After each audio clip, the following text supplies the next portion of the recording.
গত 3 মে 2026 বেরিয়ে পড়েছিলাম এক সুন্দর পাহাড়ি অ্যাডভেঞ্চারে।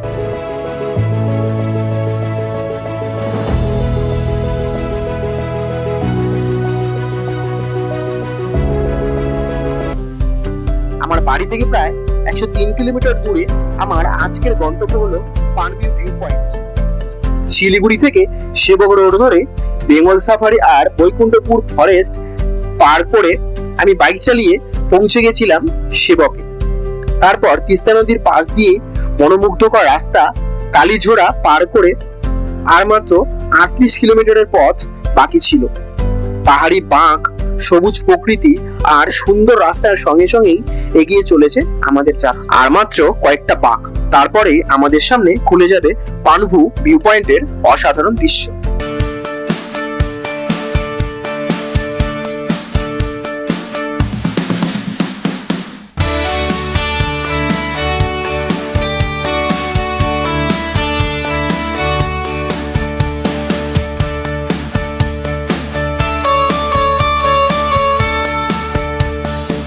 অবশেষে সেই অপেক্ষার মুহূর্ত এসে গেল। আমরা পৌঁছে গেলাম আমাদের আজকের গন্তব্য পান্ডুদারা ভিউ পয়েন্টের প্রবেশদ্বারে। দীর্ঘ পাহাড়ি রাস্তা, অসংখ্য বাঘ আর প্রকৃতির অপরূপ সৌন্দর্য পেরিয়ে যখন সামনে শুধুই এক অভিজ্ঞতার অপেক্ষা। বাইকের ইঞ্জিন বন্ধ হলো, কিন্তু থেমে গেল না আমাদের অ্যাডভেঞ্চারের গল্প। আমাদের যাওয়া 42 FZ কে পার্ক করলাম ভিউ পয়েন্টের গেটের সামনে।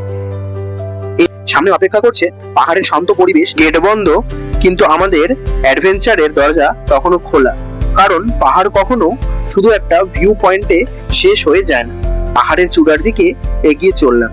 সেখানে অপেক্ষা করছিল এক অন্যরকম অনুভূতি আর অসাধারণ দৃশ্য, কারণ আসল রাইড তো শুরু হয় যখন রাস্তা অজানা হয়ে যায়।